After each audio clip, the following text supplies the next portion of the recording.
Test को perform करते हैं। आज हमारे हेमाटोलॉजी में आया है क्या, order of drug. Order of drug, पहले बात को समझेंगे कि ऑर्डर ऑफ ड्रग क्या है और इसकी नीड कहाँ पे होती है और कौन से लोग करते हैं, वो सारी चीज़ों पे आज हम चर्चा करते हैं और फाइनली गेन करते हैं कि किस तरीके से हमारा ऑर्डर ऑफ ड्रग सिस्टम वे में होना चाहिए और क्यों होना चाहिए। तो स्टूडेंट्स, जैसे कि जो ब्लड का कलेक्शन करता, इसमें फिगर में आपको दिख रहा है ना, ये टेक्नीशियन है और ये पेशेंट है जो कि लेटा हुआ है। टेक्नीशियन क्या कर रहे हैं, टर्निकेट को अप्लाई कर रहे हैं आर्म्स पे पेशेंट के। तो सबसे पहले हम देखेंगे कि ये जो वर्क प्रोसेस पूरा का पूरा हो रहा है वो किस जगह पर हो रहा है। टेक्नीशियन का कार्य क्या है, क्या कर रहा है, इस समय वो ब्लड को कलेक्ट कर रहा है। अब हम बात करेंगे ना कि जो ब्लड को कलेक्ट करता है उसे क्या कहते हैं, ब्लड का कलेक्शन कहाँ पे होता है, उसका एनवायरनमेंट कैसा होता है और वहाँ का अरेंजमेंट क्या चीज़ों का होना चाहिए। क्योंकि रैंडमली अगर हम बात करें कि ब्लड का कलेक्शन कहीं भी कर लें तो इट्स नॉट पॉसिबल, क्योंकि ब्लड कलेक्शन करने के लिए आपका एक पर्टिकुलर जगह होता है, एक रूम होता है जिस रूम को बोलते हैं हम क्या, फ्लैबो रूम। क्या बोलेंगे, फ्लैबो रूम। फ्लैबो रूम को अगर मेडिकल टर्म में बात करें तो फ्लैबो रूम बोलेंगे, नहीं तो उसको बोलते हैं क्या, collection room. Collection room, collection zone, कुछ भी कह सकते हैं आप, लेकिन हम मेडिकल टर्म में बात करेंगे क्योंकि आप क्लास ले रहे हैं पीएड पैरामेडिकल इंस्टीट्यूशंस में, जो कि टर्मिनोलॉजी के साथ आपको मिलता है क्लास यहाँ पर। तो हम बात करेंगे कि जो फ्लैबो रूम होता है वहाँ पे क्या क्या चीज़ों का रिक्वायरमेंट्स होता है। What all should requirements for flabo room? Today I'll tell. Okay? आज हम बताएंगे। जैसे कि जो फ्लैबो रूम होता है वो आपका फ्लैबो रूम में एक तो सिंक होना चाहिए और दूसरा आपका एक हाफ बेड होना चाहिए। अब बात करेंगे सिंक क्यों होना चाहिए, हाफ बेड क्यों होना चाहिए। अगर इतने पर ही बताकर छोड़ दे तो काहे का पीएड पैरामेडिकल इंस्टीट्यूशन। तो यहाँ पे हम देंगे क्या, होल नॉलेज कि सिंक क्यों होना चाहिए, हाफ बेड क्यों होना चाहिए और चेयर कैसी होनी चाहिए, वहाँ का टेम्परेचर कैसा होना चाहिए, अगर कर्टेन लगा है, अगर पर्दे लगे हैं तो पर्दे का कलर क्या होना चाहिए और वही कलर क्यों होना चाहिए। इन सारी चीज़ों को आज हम फाइनल करते हैं। अब जो कि बहुत ही अमेजिंग पॉइंट है और इसको आपको माइंड में नोट करना होगा, जब भी कभी आप इंटरव्यू के लिए जाएंगे तो कोई भी क्वेश्चन कर सकता है। बेटा फ्लैबो रूम जो होगा वहां मैंने बताया एक सिंक होगा। सिंक इसलिए होगा क्योंकि हो सकता है कुछ अर्जेंट बेसिस के टेस्ट आते हैं। जैसे कौन सा टेस्ट होगा, यूपीटी। अब बात करेंगे बेटा यूपीटी टेस्ट क्या है। यूपीटी टेस्ट का मतलब यूरिन प्रेगनेंसी टेस्ट। वो होता क्या है कि डॉक्टर इमीडिएट, गायनेकोलॉजिस्ट इमीडिएट उसका रिजल्ट चाहती हैं। जैसे यूरिन कलेक्ट हुआ और आपको with in half an hours में रिपोर्टिंग करना होता है यूपीटी का। तो कहाँ पे परफॉर्म करेंगे, सिंक होगा और रनिंग टैप वाटर होना चाहिए। इसलिए आपका जो कलेक्शन रूम होगा, मीन जो फ्लैबो रूम होगा, वहाँ पे क्या होना चाहिए, वहाँ पर होना चाहिए आपका सिंक और हाफ बेड होना चाहिए। बेड किस लिए होना चाहिए, बेड इसलिए होना चाहिए कि बाय द वे पेशेंट का ब्लड कलेक्शन हो रहा है और वो हीमोफोबिया का पेशेंट है। ब्लड देख करके उसे डर लगता है, ब्रेथलेस हो जाता है।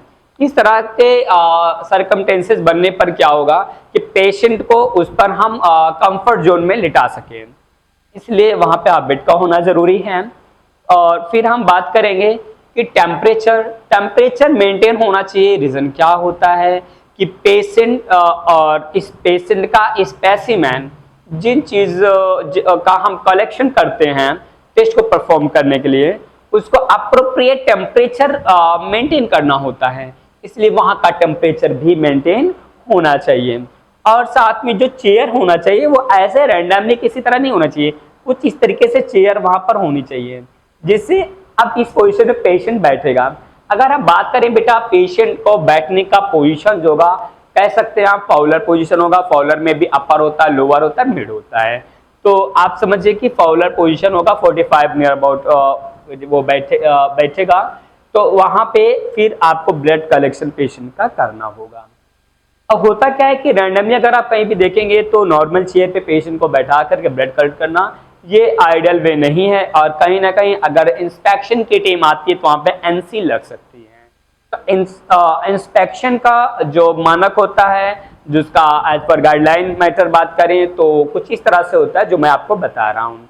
क्योंकि जब भी कभी आप पीएड पैरामेडिकल इंस्टीट्यूशन से क्लास लेने के बाद अगर आप कहीं बाहर जाएंगे तो अगर आपको पूछता है कि एक फ्लैवर रूम का अरेंजमेंट करना है तो आप कैसे करोगे, क्या क्या चीज़ की रिक्वायरमेंट्स है, तो प्लीज़ उसको आप मेंशन कर दीजिए।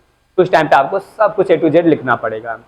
और कलेक्शन रूम फ्लैवर रूम पे क्या होना चाहिए, स्पिल किट होनी चाहिए। क्या होना चाहिए, स्पिल किट।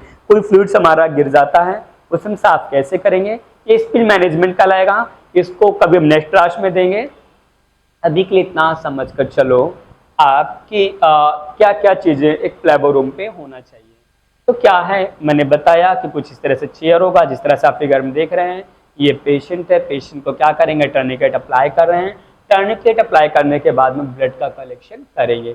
अच्छा, ब्लड का कलेक्शन तो करेंगे, बट जब भी हम बीडी वैक्यूम से ब्लड का कलेक्शन करते हैं तो बहुत सारे वायल में लेना रहता है। तो किसी में भी रैंडमली में ऐसे ब्लड कलेक्ट नहीं करते हैं। भाई क्यों? क्योंकि करेंगे तो हमारा सैंपल जो होगा, हमारा स्पेसिमेन जो होगा, वो कंटामिनेट होने के चांसेस होते हैं। तो ब्लड कंटामिनेट ना हो, जिससे हम इंश्योर हो सकें कि हमारा स्पेसिमेन का जो रिपोर्ट है ना वो एक्यूरेट है। इसलिए हमको प्राइमरी लेवल से दोनों एरर को ध्यान देना होगा, चाहे वो प्री एनालिटिकल एरर हो या पोस्ट एनालिटिकल एरर हो। तो ठीक है, ऑर्डर ऑफ ड्रग मतलब किस वायल में पहले हमें सैंपल लेना है, तो एक सिस्टम के तहत तो ब्लड का कलेक्शन करना ऑर्डर ऑफ ड्रग कहलाता है। अब देखेंगे इसमें दिया क्या है, अंडरस्टैंड और learn different tubes used in phlebotomy particularly the order of drug. कहने का मतलब अंडरस्टैंड में समझते हैं, एंड लर्न डिफरेंट अलग अलग तरीके से, भिन्न भिन्न तरीके से हम समझते हैं ट्यूब्स को यूज इन फ्लैबोटोमी। फ्लैबोटोमिस्ट जो ब्लड का कलेक्शन करता है ना, जो टेक्नीशियन स्पेसिमेन को कलेक्ट करता है ना, वो कौन होता है, वो फ्लैबोटोमिस्ट होता है। तो फ्लैबोटोमिस्ट जब ब्लड कलेक्ट करेगा वो डिफरेंट वायल्स में, particularly the order of drug, वो क्या कहलाएगा, ऑर्डर ऑफ ड्रग कहलाएगा। Know the importance and functions of various blood tubes used in laboratory including its specific components। हम बात करेंगे कि आपको इम्पोर्टेंस, महत्वता देना है फंक्शंस करते समय अलग अलग वेरियस ब्लड, बहुत सी प्रकार का ट्यूब्स का यूज इन लेबोरेटरी, आपके उपयोग होने वाले जो लेबोरेटरी में बहुत से प्रकार के ट्यूब्स है उनको, इंक्लूडिंग इट्स स्पेसिफिक कंपोनेंट, उसके अंदर जो स्पेसिफिक कंपोनेंट्स होते हैं वायल के अंदर, उसके अनुसार हमें कौन से किस में कलेक्शन पहले करना है, इसको हम ध्यान देते हैं। Review basic information. रिव्यू मतलब बेटा, व्यू मीन्स देखना, रिव्यू मतलब फिर से देखना, फिर से रिव्यू करना। Basic information on laboratory procedure and instruction involving phlebotomy. मतलब क्या है, रिव्यू बेसिक, फिर से हम बेसिक इंफॉर्मेशन को रिव्यू करते हैं लेबोरेटरी में कि जो भी प्रोसीजर हो रहा है ना वो हमारे फ्लैबोटोमिस्ट के इंस्ट्रक्शन के अकॉर्डिंग जो हो रहा है या नहीं हो रहा है। भाई क्या इंस्ट्रक्शन होगा, फ्लैबोटोमिस्ट का इंस्ट्रक्शन होगा he should be appropriate temperature of the laboratory and phlebo room and should be mentioned order of jar and all system of the blood collection specimen collection. Ethics rules and regulations should be followed by the technician. So every technician should mind while collecting the blood. तो ध्यान देना है, हम हर फ्लैबोटोमिस्ट का या जितने भी technicians होते हैं उनको ध्यान देना चाहिए कि फ्लैबोटोमिस्ट का जो सिस्टम है उसके अकॉर्डिंग टू ही ब्लड कलेक्शन होना चाहिए, उन्हीं के अकॉर्डिंग टू ही लेबोरेटरी में सैंपल को पहुंचाना चाहिए।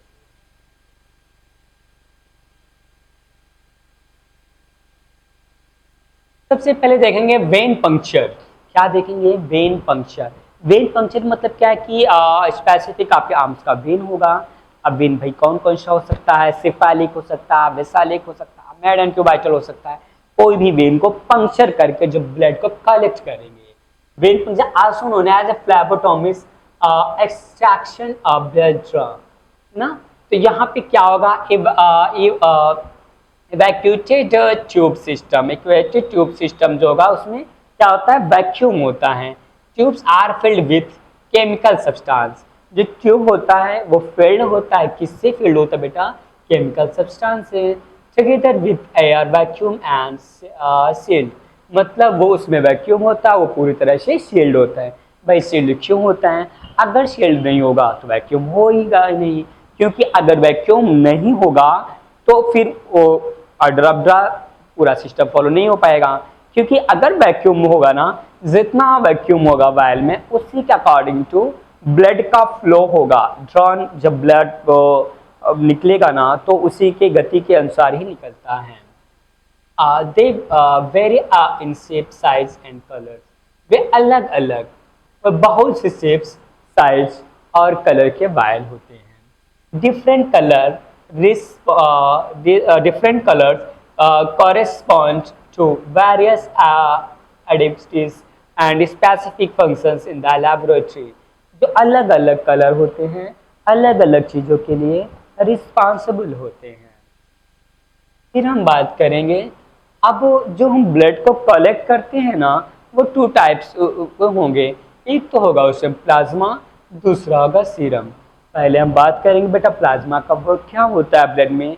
प्लाज्मा जो होता है ट्रांसपोर्ट करता है, किसको करता है? नरिश को, जो पालन पोषण के लिए सेल को ज़रूरत होती है ना, वो न्यूट्रिशन को क्या करेगा? वो ट्रांसफर करने का कार्य करता है। वो कौन करता है? वो करता है प्लाज्मा। और फिर बात करेंगे प्लाज्मा होगा किसमें? बेटा प्लाज्मा होल ब्लड में होगा। भैया होल ब्लड क्या होता है? अरे होल ब्लड का मतलब जो ब्लड क्लॉट ना हो। भाई ब्लड क्लॉट क्यों नहीं होगा?